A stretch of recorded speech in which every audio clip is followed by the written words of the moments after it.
تو کیا ہونا ہے آپ کا فیت ہونا چاہیے. 2 نمبر کرونا ڈال کے گھروں میں گھس گئے سارے سیاستدان, نہ کوئی آ رہا ہے کسی کو دیکھنے کے لیے, نہ انہوں نے کوئی ذمہ داری ادا کرنی ہے.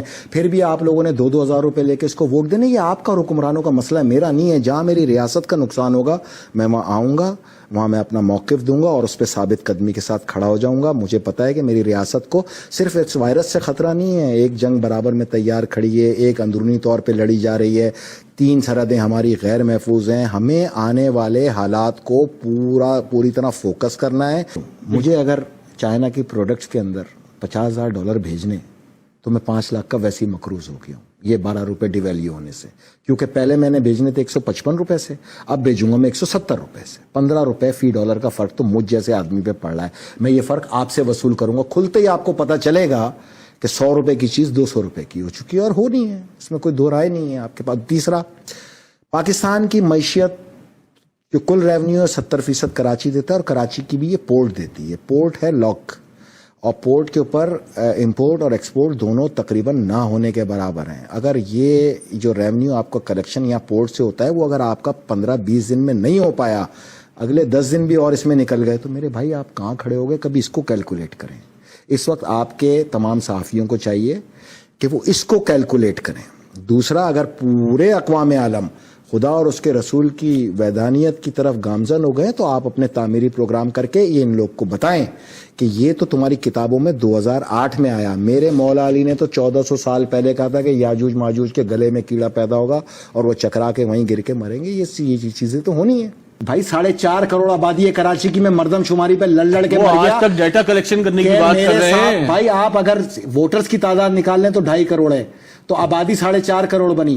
4.5 کروڑ آبادی میں اس وقت میں نے مردم شماری میں اس قوم کو آواز اٹھاؤ, کیونکہ 1.5 کروڑ لوگوں کا تمہیں مال دیا جا رہا ہے جو 4.5 کروڑ لوگوں میں تقسیم کیا جا رہا ہے. کراچی میں تو آپ اس کو کسی صورت میرا کنٹرول کر سوال نہیں ہے سکتے. کہ جو جس ملک میں یا جس شہر کی آبادی پہ آج تک کنسنسس نہیں ہو سکا, وہاں سے ڈیٹا کلیکٹ کیسے ہوگا؟ ڈیٹا تو ہے آپ لوگ کے پاس, کس نے کہا نہیں ہے؟ میں کہہ رہا ہوں 2 کروڑ تو آج تک ڈیٹا کلیکٹ کر رہی ہے, ٹائیگر فورس بنا رہی ہے آپ کے پاس. آپ ہر حلقے کا ووٹر نکال لیں تو 2 کروڑ 75 لاکھ, اور یہ 1.5 کروڑ کل آبادی بتاتے ہیں. پتہ نہیں آسمان سے آئے تھے, پہاڑوں سے آئے تھے, زمین سے آئے تھے, اس وقت ساتھ دیتے نا آپ لوگ میرا. میں یہ مردم شماری رکوا کے دکھاتا آپ کو. میں اکیلا اس مردم شماری پہ, اس جعلی میڈیسن پہ لڑ یار 200 فیکٹریوں کی ہزاروں کی تعداد میں یہاں میڈیسن جعلی نکلی. چیف جسٹس, سابق چیف جسٹس نے اس کا ایگزامن کرایا. میں یہی تو لڑ رہا تھا کہ اگر یہ جعلی ہے تو زہر ہے, کیونکہ اگر وہ گولی جس کو مرض کے لیے میں نے استعمال کی ہے اس کو روک ہی نہیں پائے گی تو میری ڈیتھ متوقع ہو جائے گی. پاکستان میں 80% ڈیتھ کا وجہ تو یہ جعلی میڈیسن ہے. آپ لاک ڈاؤن سے زیادہ ادھر توجہ ان تمام فیکٹریوں سے معیار صحیح کرائیں میڈیسن کا. آپ دبئی کی پیناڈول کھا کے اور پاکستان کی پیناڈول کھا کے فرق چیک کر لیں, آپ کو پتہ چل جائے گا. وائرس کو کہتے ہیں اردو میں وبا. پوری دنیا میں جو وبا ہو اس کو کہتے ہیں عالمگیر وبا. اب اگر چائنا میں بنا اور اٹلی میں پہنچ گیا تو کہیں کرونا وائرس کی کسی شک میں لکھا تھا پاکستان ایگزمپٹڈ؟ آنا ہے نا, پوری دنیا میں پھیلانا ہے نا, پھر ان ملکوں میں لانا ہے جہاں کے لیے بنایا گیا, کھینچ کے واپس جو دنیا کو سینیٹائزر پہ لگا دیا. ہر وقت آپ کا ہاتھ شراب میں ڈوبا ہوا ہے. آپ صابن سے بھی دھو سکتے ہیں بھائی, آپ عام پانی سے بھی دھو سکتے ہیں. یہ کس طرح کی باتیں کی جا رہی ہیں؟ پاکستان ہی تو سب کے گلے میں پھنسا ہوا ہے میرے بھائی اس وقت. آپ کو پتہ ہے اگر یہاں سے یہ عالمی طاقتیں ریورس ہو جائیں ایشیا سے, تو پاکستان کی حاکمیت آپ کو گلف سمیت ساؤتھ ایسٹ ایشیا کے اندر ہر طرف نظر آئے گی. پاکستان بہت بڑی طاقت ہے, اس کی طاقت کو لڑکے نہیں ختم کیا جا سکتا, اس کی طاقت پہ پیٹ پہ چھرا مار کے ختم کیا جا سکتا ہے. کار ہیں ان تمام تر حالات میں. ہلکا کام کھولیں, لوگوں کو کام کی طرف 2-4 گھنٹے جانے دیں. 4 گھنٹے آپ ویسے بھی لوگوں کو چھوڑتے ہیں, جس نے باہر سے کھینچ کے لانا ہوگا 4 گھنٹے میں بھی لے کے آ جائے گا. آیا کوئی؟ میں نے آپ سے کتنا پیار, تو مسلسل بڑھ رہی ہے, آپ تو کہہ رہے ہیں کہ یہ مزید بڑھے گی, مزید خطرناک ہوگا. آپ فون کر کے پولٹری والوں سے پوچھ لیں تمہارے پاس مرغیاں زندہ ہیں, اگر وہ کہہ دیں نا زندہ ہیں تو آپ کو خوف کھانے کی ضرورت نہیں. آپ اس سے سوال کا جواب جو ہے نا, معیشت کا پہیہ چلنا چاہیے فوری طور پہ, ورنہ ہم اگلے 20-25 سال تک کھڑے ہونے لائق نہیں رہیں گے. کلیئر؟ میں اسی کا تو پوچھ رہا ہوں نا, وہ کیا, وہ فارمولا کیا ہے بھائی؟ آپ ناک لپیٹی ہوئی, آپ منہ لپیٹے میں منہ لپیٹ لیں, بس یہی فارمولا. اور وہ تو کہتے ہیں آنکھ سے بھی چلا جائے گا, کان سے بھی چلا جائے گا. اگر اس طرح جانا ہوتا تو سب سے پہلے یہ جانور مر چکے ہوتے. میں نے آپ کو مثال دے گیا. اب یہ جتنے آپ کے یہاں دانشور ہیں ان کو بلا کے پوچھ لیں یہ جانور کیوں نہیں مر. تھوڑا یہاں سے بھی سوچو یار, مطلب اتنا بھی ڈرنے کی ضرورت نہیں. کل کو کوئی عالمی جنگ لگ گئی تو گھر میں بیٹھو گے؟ نہیں, لاک ڈاؤن میرے ملک کو کوئی جنگ لگا دے میں گھر میں بیٹھوں گا. تو ہم دیکھ رہے ہیں کراچی کی سڑکوں پہ طواف موقف ہو گیا, مسجدوں میں تالے پڑ گئے, دنیا اللہ رسول کو اپنی پارلیمنٹ کے اندر پکار رہی ہے, آپ لوگوں نے لیکن اس کا بڑا ایک دوسرا اسپیکٹ ہے کہ لوگ جو ہے وہ خدا کی طرف دیکھنا بھی شروع ہو گئے بہت. بھائی جان مسجدوں کے باہر ساری رات بیٹھ کے لڈو کھیل رہے ہیں, وہاں تو نہیں پھیل رہا, دیوار کس طرف مسجد میں پھیل جائے گا, کمال ہو گیا. لیکن کہیں نہ کہیں تو قربت جو ہے وہ اللہ سے کی طرف جو ہے وہ بڑھنا شروع ہو گئی. دنیا نے دیکھ لیا آپ کی قربت, آپ کا ایمان سب چیک ہو گیا, ہر ایک کا چیک ہو گیا. یہی چیک کرنا تھا اللہ نے. اور میں آپ کو بتاؤں پوری دنیا میں یہ فتنہ ہے نا, تو بھائی جان یہ طاقت تو پھر دجال کے پاس. اور بالکل دجال کے حوالے سے بھی جو ہے وہ مختلف چیزیں جو ہے وہ مسلسل ہمارے سامنے آ رہی ہیں. وہ اس نے پوری عبادت گاہیں, مندر, مسجد, کلیسا, چرچ, ہر چیز بند کرا دی اس نے, تمام تالے پڑے ہوئے ہر طرف. یہ وار ہے اس کا. اللہ سے پناہ بھی مانگی جا رہی ہے, قیامت کا خوف بھی جو ہے وہ ایسا خوف طاری کیا آپ لوگوں نے, نہ کوئی چھت پہ آ رہا ہے نہ گیلری میں آ رہا ہے. شاید موت اس کے دروازے کے باہر کھڑی ہے, وہ سونگے گا, اس کو موت آ جائے گی. سامنے ایک چھوٹی سی مرغی چلتی ہوئی جا کے اس کو یہ بتا رہی ہے کہ تجھ سے زیادہ تو میں طاقتور ہوں.